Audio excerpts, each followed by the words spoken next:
Okay, we're gonna work on booking a flight today. So we're gonna remember to keep those four things in mind. We wanna minimize the cost. We wanna make sure that we have that open jaw flight, which we have already done in the itinerary. We wanna check for the arrival times. And then we also want to avoid layovers. There are so many different options and websites to use for booking flights. I'm narrowing it down to three for you to use. And the three that I chose, I really like because of their filtering options, which makes searching a lot simpler for you.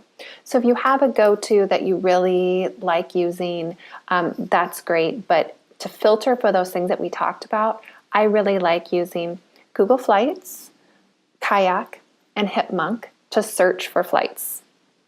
Now, I will give you a few budget tips along the way, but the main priority of this is not about budget, but it's more about convenience and making your trip as smooth as possible, and then making sure that we have the open jaw flight, the good arrival times, watching the layovers, all those types of things. Okay, so to get started, we're actually going to start with a budget tip. Okay.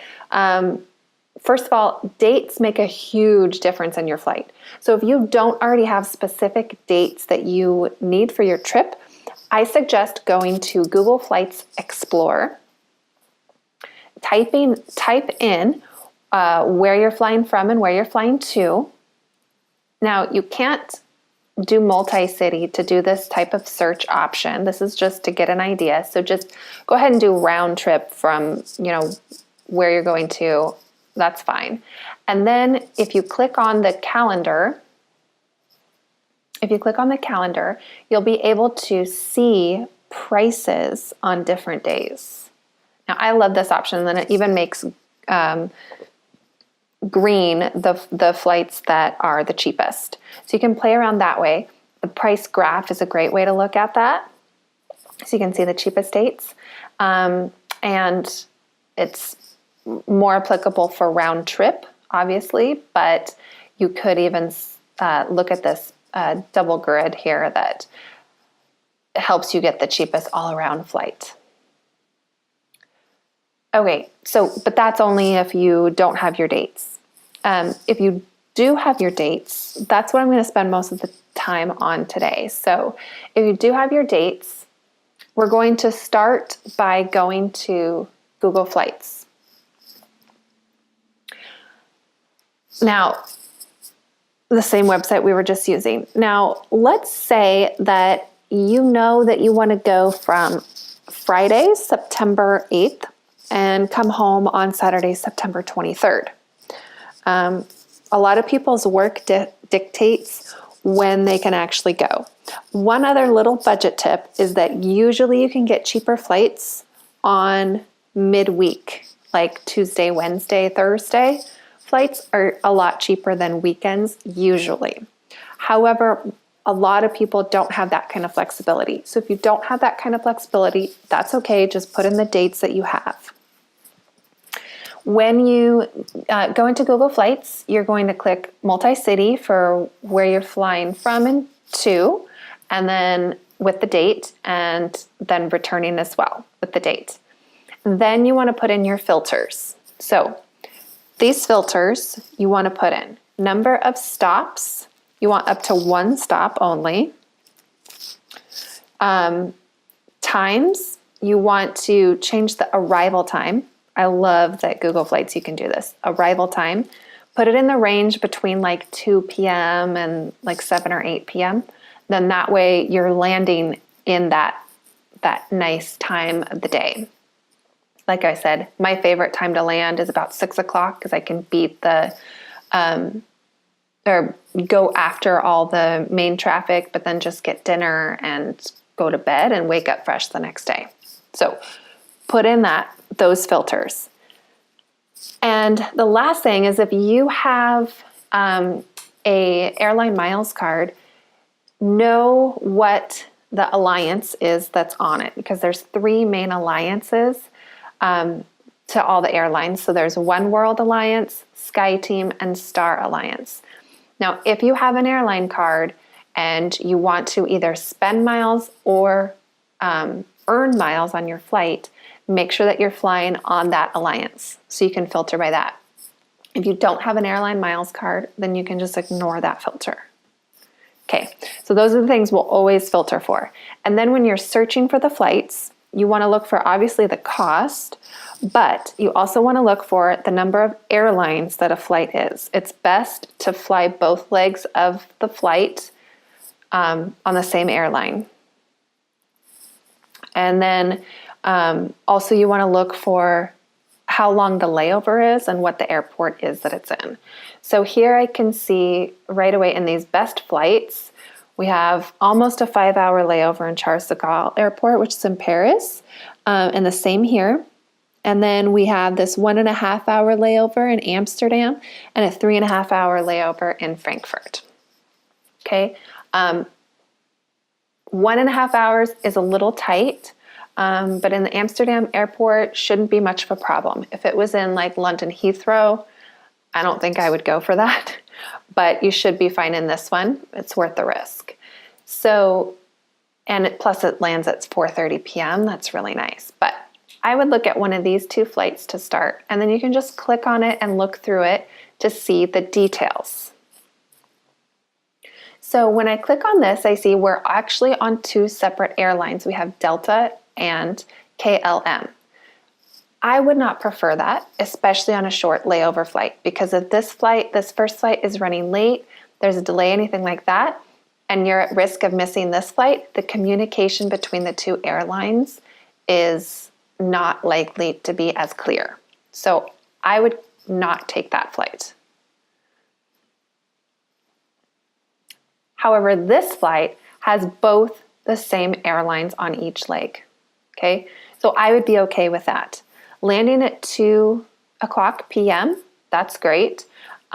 This length of layover is fine. It might be a little bit long, but it's fine with me because I can go through customs, go through security, get some lunch. That's a pretty good option. Let's take a look at another website. This one is Kayak. So Kayak, once again, you're going to start by putting in your dates, your multi-city dates. You're going to filter for one stop. See how there's not even any nonstop? This is what I deal with in Seattle. And then what I love on Kayak is, once again, you can filter with your landing time. So go ahead and put in, I just put in about 1:30 to about 8 p.m. to land, because that's about the latest and the earliest that I would want to land. So you can put in those filters. If you have an alliance, once again, filter by alliance. And this one is awesome. You can select how long you want your layover to be. So if I say I don't want my layover to be any shorter than an hour and a half, any longer than 4 hours, you can put in those filters. And that's pretty reasonable layover range. Okay, now we have these 4 flights that pop up, and right away I see multiple airlines. Those are the cheapest ones, so it's an option, but it's not the best option, okay? Because if you take a look at the details here, you're flying on Condor and then Lufthansa. So once again, switching airlines is scary and can cause problems, especially if you have checked bags. Never, if you fly double airlines, don't check your bags. One thing that makes this feel a little bit safer, though, for me, is that you have a longer layover. It's almost 4 hours. So if your first flight, your Condor flight, is like an hour delayed, you'll still be fine to make it to your second flight. So that's something I would consider possibly risking. Okay, let me just hide those details. Especially at that price. But if you look down here at these 2 flights, these are not multiple airlines. Okay, so here we have same airline, which is really helpful. Okay, and our arrival time, we don't even have to pay a whole lot of attention to because we already filtered for that. But look at that. It's at the Frankfurt airport. Great airport, very common for getting a very big hub, so you can get good discounts by flying into there. Okay. Now, one thing on this website to notice is that, look, they're using all of these other websites to generate. So you don't even have to go to like Expedia and Hotwire and all these places. They're really pulling those prices from there. Okay, one last site is Hipmunk. Now, Hipmunk, you're going to put in your same filters. Number of stops, 1. Airlines, if you have an alliance, select on your alliance. And then up here, these aren't filters, but they're sorts. So they'll sort the flights for you. I have it sorted by landing time so that I can easily scroll down here and see things that land more in the time range that I want it to land in. Okay, so this lands at 5:20, which is great, but notice it's 2 separate airlines.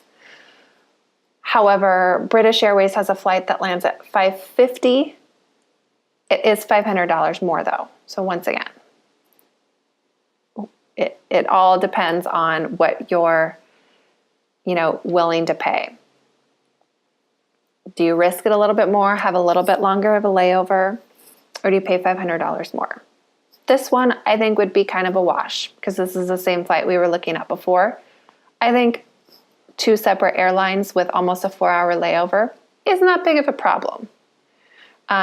This one is at London Heathrow Airport, 1 hour and 55 minutes is tight, even though it's the same airline, because Heathrow's a kind of a big, crazy airport. But I would say either of these 2 flights would be good depending on your budget. This one lands a little late for me, and it's 2 airlines, and it's a long layover. Ugh, none of those. One thing that is kind of fun about Hipmunk is that you can actually search by agony or sort it by agony, a combination of price, number of stops, and duration. So that's kind of fun. You can also search by what time you want to take off or how long the flight is and price and stuff like that too. Okay, so now that you've searched for your flights, if your flight is 3 months out or further, don't worry about booking your flight yet, unless you want to. That's fine. If your flight's, not going to be for another 6 months, but you want to book it to know that your trip is ready to go, great, book it. But you don't have to. What you can do is watch the prices and try to get a better deal with the prices. Generally, you can get the best prices about 3 months out. And another budget tip is that if you book your flight on a midweek, like a Tuesday or Wednesday, you generally will get better prices as well. Okay, so if it's further out, you're going to set up a flight tracker using that Google website that I showed you, the flight tracker option. Did I show you that? I don't think I showed you that. On the Google flight page, you can set up to receive emails if a price changes. Okay, you could set that up. They actually kind of took that idea from a different app, from an application called Hopper that I use that does that exact same thing, except they give you a little notification instead of an email. If you prefer to have like an app that tracks you, and plus I love how you can search by color coding for prices, but sign up for Hopper app and or the Google the Google app, or not application, but the Google tracking email service, and then set it up for 2 to 3 different flights that you'd be okay with. So yes, you have your favorite one. You're going to fly this Delta flight, but maybe this Lufthansa flight is also one that you're interested in. Set up 2 to 3 to watch, because maybe one that you liked a little bit better, the price goes up, but the other one goes down, and maybe that ends up being the better deal. And what I like to do is actually take a screenshot of my favorite flights. So if I go to, let's just say that this was a favorite flight, I'm going to show the details. I'm going to take a picture of this so that I have the name of the flight number, the times, and layovers, and everything. Except I'm not going to take the whole screen. I'm just going to do Command Shift 4 so I can just do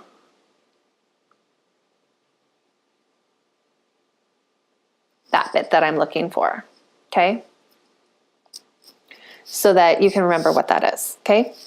Next, you want to also put a reminder in your calendar to check on those flights about 3 months out on a Tuesday or a Wednesday, about 3 months out. Even though you have the flight tracker going through for you and telling you when the best time is to buy, still just putting yourself in a reminder in case something goes wrong with that. Okay. Now, for those of you who your trip is 3 months out or less, okay, you want to be serious about booking your flight. So you're going to start by doing the same thing of, finding the flight that you want, maybe taking a picture of it here, but you're going to go to that airline's website to book your flight. So you're actually going to go, if this is the flight that you want, you're actually going to go to Lufthansa's website to book the flight. Don't book it through the search engines, book it through the airline. Because then if you have any problems with your flight, anything that needs change or anything like that, then you only have to deal with the airline. You don't have to deal with both the search engine and the airline. Okay, it can end up saving you a lot of money and hassle. So just book through the airline. And especially if you are trying to earn points on a rewards card. Also, once you book your flight, you should get a confirmation email. Put that confirmation email into, flag it or put it into an organized folder or something like that in your email so that you can find it. You should also have an option to put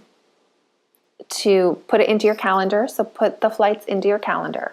Now, one thing that I do want to point out to you is that when you travel and you're in a different time zone, your calendar times will be off because they'll change for your time zone. So you don't want to miss your flight coming home. So put a note in your calendar that says check time. Don't just get on the flight at 2 p.m. because your calendar says that it's 2 p.m. Your flight actually might be at 9 p.m. and you don't want to be there or whatever. So just do that. Trust me, I've almost missed a flight doing that. Another option that I love to use as well is an application called TripIt. And it actually finds those emails that have the confirmation codes from your flights or hotels, all that kind of stuff, and puts it into the application with all of the trip details, including your seat and everything. Okay, so if you booked your flight today, then you're going to want to do two things. You want to put it in your calendar, including the confirmation number, and you also want that confirmation email organized in a place where you can find it. So I like to make a special folder for all trips. That's a great way to do it.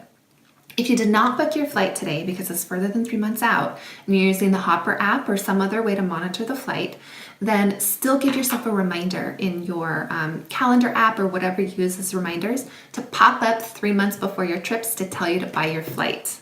Okay? All right. Thanks for watching and have a great trip.